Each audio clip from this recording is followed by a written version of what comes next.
அருண் ரொம்ப கோவமாகவே இருக்காங்க. என்ன அருண், இன்னமும் எவ்வளோ நேரம் சாப்பிடாம இருக்க போறீங்கன்னு சீதா வந்து சாப்பாடு கொடுக்க தூக்கி வீசி எறிகிறான். என் அம்மாவுக்கு, என் அம்மாவுடைய இறப்புக்கு ஒரு நீதி கிடைக்கிற வரைக்கும் நான் சும்மா விட மாட்டேன். அந்த முத்துவை ஏவி விட்ட அந்த செல்வத்தையும் நான் சும்மாவே விட மாட்டேன். ஏற்கனவே அவன் குடிச்சிட்டு பல தடவை என்கிட்ட பிரச்சனை பண்ணியிருக்கவன். அதுவும் உன் மாமா முத்துவை பற்றி சொல்லவே வேணாம்.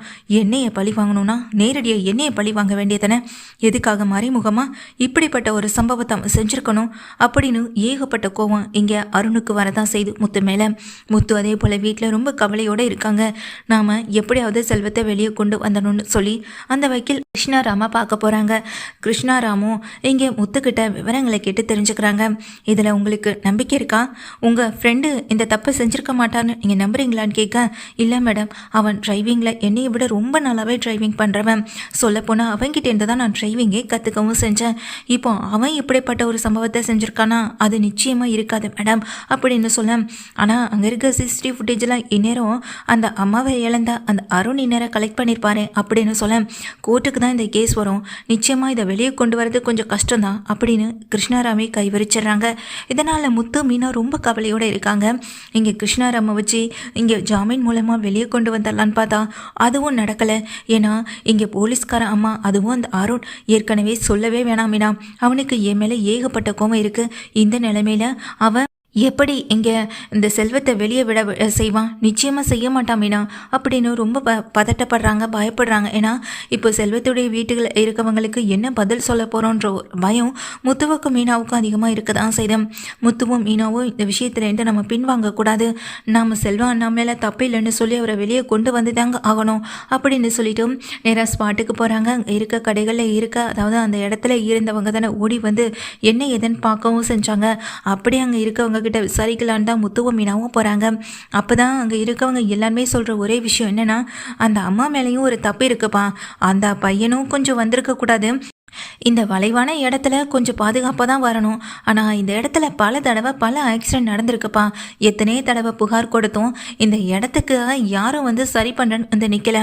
இங்கே போர்டு வச்சா கூட அதை கவனிக்காமல் போகிறவங்க தான் சார் அதிகமாக இருக்காங்க. இன்னொரு ஸ்பீடு பிரேக் வச்சா கூட எந்த பிரச்சனையும் வராது. கம்ப்ளைண்ட் கொடுத்தாலும் யாரும் கேட்குற மாதிரி இல்லை சார் அப்படின்னு சொல்லியிருக்காங்க. முத்துவுக்கும் மீனாவுக்குமே ஒரு ப்ளஸ் பாயிண்ட் அமையவும் செய்து இந்த விஷயத்தை பற்றி கிருஷ்ணாராம் கிட்ட சொல்ல, ஓகே, அப்படி கம்ப்ளைண்ட் கொடுத்த ஏதாவது பேப்பர்ஸ் இருந்தால் கூட நீங்கள் அதை ரெடி பண்ணி கொண்டு வாங்க. நிச்சயமாக அது மூலமாக உங்கள் ஃப்ரெண்டை வெளியே எடுக்கிறதுக்கு ஏதாவது ஒரு சின்ன வாய்ப்பாவது நமக்கு கிடைச்சாலே போதும் அப்படின்னு கிருஷ்ணாராம் சொல்லிடுறாங்க. கோர்ட்டில் இந்த கேஸ் வருது. கோர்ட்டில் இந்த கேஸை விசாரிக்கிறாங்க. ஏன்பா, நீ ஸ்பீடாக போனதுனால ஒரு உயிர் இங்கே பலியாக இருக்குது. இதனால் உன்னுடைய லைசன்ஸ், உன்னுடைய லைஃப் மொத்தமாகவே போயிடுச்சு. இனிமேல் உன்னை வெளியவே விடக்கூடாதுன்னு சொல்லியிருக்காங்க. ஆமாம், உங்கள் தரப்பு வக்கீல் யாராவது ஏற்பாடு பண்ணியிருக்கீங்களான்னு சொல்லும்போது முத்து தான் கிருஷ்ணாராம் வக்கீலை கூட்டிகிட்டு வந்து நிற்கவும் செய்கிறாங்க. சார், நான் என்ன சொல்ல வரேன்னா, என்ன கிருஷ்ணாராம், அந்த ஃபேமிலி வக்கீலாகவே நீங்கள் மாறிட்டீங்களா அப்படின்னு வக்கீல் கேட்க, சார் இல்லை சார், ஒருத்தவங்க பிரச்சனை, ஒருத்தவங்க மேலே நியாயம் இருக்குன்னா நம்ம அவங்களுக்காக போராடுறது ஒன்று தப்பில்லைன்னு சொல்லிட்டு இருக்காங்க. இங்கே அதாவது அருண் வந்து தன்னுடைய அம்மாவை இழந்ததுனால அந்த வருத்தத்தில் இருக்கிறதுனாலையும் அவர் தாங்கிட்டு இருக்க அந்த சிசிடிவி ஃபுட்டேஜ் எல்லாத்தையுமே கொண்டு வந்து கொடுக்க செய்கிறாரு. கார் வருது, அவங்க கீழே விழுகிறாங்க. இதுதான், அதுவும் பக்கத்தில் இருந்து சிசிடிவி ஃபுட்டேஜ் கூட கிடையாது, ஆப்போசிட்டில் இருந்தது தான், கொஞ்சம் தூரத்துலேருந்து பார்க்குற மாதிரி தான் இருக்கும்.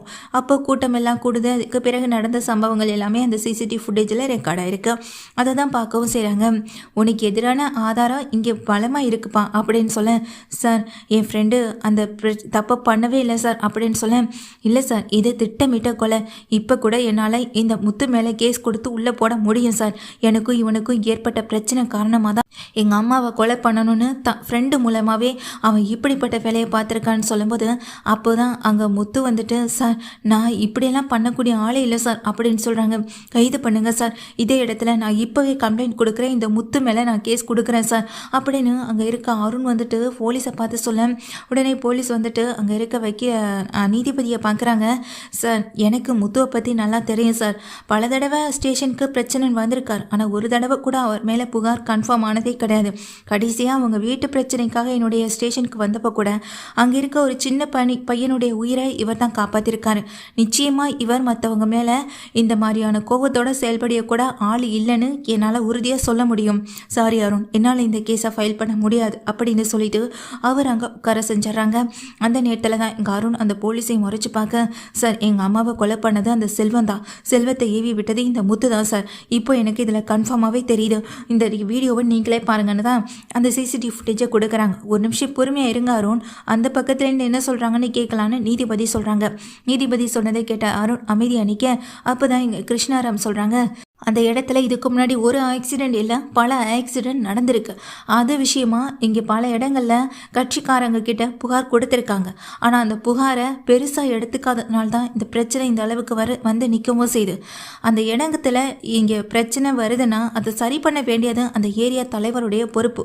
ஆனால் அதை அவர் கையில் எடுத்துக்காததுனால பிரச்சனைகள் எங்கெங்கெல்லாம் வந்து கொண்டு போய் நிறுத்துதுன்னு நீங்களே கொஞ்சம் கவனிச்சிங்கனாலே தெரியும். இதனால் பாதிக்கப்பட்டவங்க பல பேர் இதை பற்றி கம்ப்ளைண்ட் கொடுத்துருக்காங்க. அந்த கம்ப்ளைண்ட்டுடைய ஜெராக்ஸ் எல்லாமே இதோ இருக்குன்னு சொல்லி இதை கொடுக்குறாங்க. அதை வாங்கி படித்த நீதிபதியும் ஆமன்ற மாதிரி தலையாட்ட, அடுத்ததான் இதை விட ஒரு முக்கியமான எவிடன்ஸ் எங்ககிட்ட இருக்குன்னு சொல்கிறாங்க. இங்கே இறந்து போன இவங்க அம்மா ஏற்கனவே பல தடவை இங்கே ஹாஸ்பிட்டலில் வந்துட்டு அட்மிட் ஆனவங்க. அவங்க உடல்நலக்குறைவால் இருந்தவங்கள தனியாக எதுக்காக வீட்டிலேருந்து வெளியே அனுப்பணும் அப்படின்ற கேள்வியாக முன்வைக்கிறாங்க. சார் இது என்ன சார் பிரச்சனையா? அம்மா ஒன்றும் சின்ன பிள்ளை கிடையாது. நாங்கள் சொன்னோம் வீட்டில் அவங்க எங்கள் பேச்சை கேட்டு இருக்கிறதுக்கு. வீட்டிலேருந்து வெளியே போகணுன்னு சொன்னால் நாங்கள் என்ன சார் பண்ண முடியும்? கூட ஒரு ஆளையாவது அனுப்பி வச்சுருக்கணுமா இல்லையா அப்படின்னா கிருஷ்ணாராம் வக்கீலும் கேட்குறாங்க. அதுக்கு இங்கே அருண் வந்துட்டு, எந்நேரமும் நாங்கள் கூடவே போயிட்டுருக்க முடியாதுல்ல, எங்களை கேட்காம அம்மா வெளியே போனால் அதுக்கு நாங்கள் எந்த வகையிலையும் பொறுப்பாக முடியாதுல்லன்னு சொல்லும்போது அதை தான் இங்கே ஒரு பாயிண்டாக பிடிச்சிக்கிறாங்க கிருஷ்ணாராமும். பார்த்தீங்களே சார், இவங்களை கேட்காம இவங்க அம்மா இந்த வீட்டிலேருந்து வெளியே போனால் அதுக்கு நாங்கள் பொறுப்பாக முடியாதுன்னு அவரே அவர் வாயிலேருந்து ஒத்துக்கிறார். அதே போல தான் சார் இங்கே நடந்த பிரச்சனையும். இந்த ஃபுட்டேஜை பாருங்கள். இது செல்வத்துடைய காரில் முன்பகுதி கேமராவில் பதிவான ஒரு வீடியோ தான் சார் இது. இந்த வீடியோவில் என்ன நடந்ததுன்னு தெளிவாகவே ரெக்கார்ட் ஆயிருக்கு. தூரத்துலேருந்து சிசிடிவி ஃபுட்டேஜில் தெரியாத ஒரு விஷயம் இவர் காரில் பொருத்தப்பட்ட கேமராவில் தெரிய வந்திருக்குன்னு சொல்லிட்டு அந்த வீடியோவை கொடுக்குறாங்க இங்கே கிருஷ்ணாராம். அதை தான் அந்த நீதிபதி அவர்களும் வாங்கி பார்க்குறாங்க. அதாவது அந்த லேடி ஃபோன் பேசிட்டு குறுக்க வந்ததும், ஏதோ ஒரு நினப்பில் ஃபோன் பேசியபடியே குறுக்கால வந்ததும், அவங்க கீழே விழுந்தது வரைக்குமே ஃபுல்லாக ரெக்கார்ட் ஆயிருக்கு. சடனாக பிரேக் போட்ட வரைக்குமே இதில் ஃபுல்லாகவே ரெக்கார்ட் ஆயிருக்கு. சார் இதை நீங்கள் பார்த்தாலே புரிஞ்சிருக்கும். இந்த விஷயத்தில் தப்புன்றது ரெண்டு பேர் பக்கமும் இருக்குது. இவர் சரியான நேரத்தில் கவனித்து அந்த அம்மா மேலே இடிச்சிடக்கூடாதுன்னு சடன் பிரேக் போட்டிருக்காரு. ஆனால் அந்த அம்மா இந்த பார்த்து பயந்து அதே இடத்துல விழுந்துட்டாங்க. சொல்லப்போனால் ஃபோன் பேசிட்டு குறுக்கால வந்தது அவங்க அம்மா தான் சார். இந்த இடத்துல பல பிரச்சனை இருக்குன்னு தெரிஞ்சும் அதை முன்னெச்சரிக்கை நடவடிக்கை எடுக்காத அந்த தலைவர் மேலே புகார் கொடுக்கணும். இன்னொன்று தான் அம்மாவை கவனிக்க தவற இந்த அருண் மேலே புகார் கொடுக்கணும். சார் இவ்வளோ புகார் எல்லார் மேலேயும் கொடுக்கலாம் சார். தப்புன்றது ஒருத்தவங்க மேலே மட்டுமே சொல்லி நாம் அவங்களுக்கு மட்டுமே தண்டனை கொடுக்கறது இல்லை.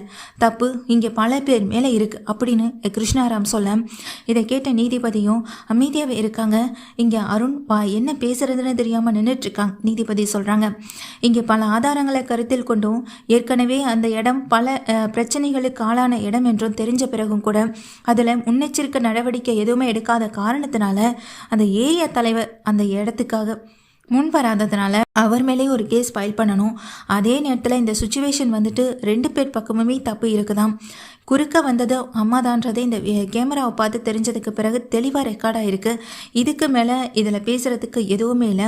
இங்கே செல்வம் வந்துட்டு குற்றமே செய்யலை, அவர் எந்த குற்றத்துக்கும் ஆளானவர் இல்லைன்னு சொல்லி அவரை இந்த கோர்ட் வந்துட்டு விடுதலை செய்து, அதே போல் இங்கே அம்மாவை இழந்த அருணுக்கு இந்த கோர்ட் வந்துட்டு தன்னுடைய ஆழ்ந்த இரங்கலையும் இந்த அருணுக்கு இந்த கோர்ட் மூலமாக எல்லாருமே தெரிவிச்சுக்கிறோன்னு அங்கே நீதிபதியும் சொல்லி தீர்ப்பை எழுதி முடிச்சிடறாங்க. இப்போ தான் முத்துவுக்கும் செல்வத்துக்கும் ரொம்ப பெரிய நிம்மதியாக இருக்குது. செல்வம் ஓடி வந்து முத்துவை கட்டிப்பிடிச்சு அழுக, இங்கே கிருஷ்ணாராமும் சூப்பர் அப்படின்னு சொல்லிட்டு ரொம்ப ஹாப்பியாக இருக்காங்க. ஆனால் அருணுக்கு இதை ஏற்றுக்க முடியலை. அருண் பக்கத்தில் வந்து அங்கே முத்து முன்னாடியும், நீ என்னதான் இந்த விஷயத்தில் இந்த தப்பிச்சாலும் நிச்சயமாக உன்னை நான் சும்மா விட மாட்டேன்னு சொல்ல, அருண் உனக்கு என்ன பழி வாங்கணும்னு ஒரு எண்ணம் இருந்துச்சுன்னா நேரடியாக என்கிட்ட போது இறந்து இறந்து போன உங்கள் அம்மாவை வச்சு என்கிட்ட மோதாத. உனக்கு அவங்க அம்மாவா இருக்கலாம், ஆனால் எனக்கும் அவங்க ஒரு அம்மா மாதிரி தான். அது முதல்ல ஞாபகத்தில் வச்சுக்கோ.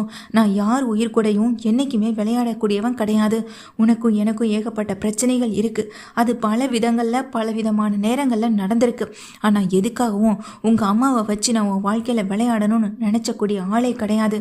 இங்கே பார், உனக்கு நேரடியாக தானே மோதணும். உனக்கு என்ன பிடிக்கலையா? உனக்கு என் கூட சண்டை போடணுமா? உனக்கு என்ன பழி வாங்கணுமா? எதுவாக இருந்தாலும் என் முகத்துக்கு நேராக எனக்கு நேராக செய். இறந்து போன உங்கள் அம்மாவை நீ திரும்ப திரும்ப கொலை பண்ணிக்கிட்டே இருக்காத அப்படின்னு சொல்லிட்டு முத்துவும் அந்த இடத்த விட்டு நகர்ந்து போக அருணுக்கு சரியான செருப்படியை முத்து கொடுத்துட்டு தான் போகிறாங்க. அருண் அசிங்கப்பட்டு நிற்கவும் செய்கிறாங்க.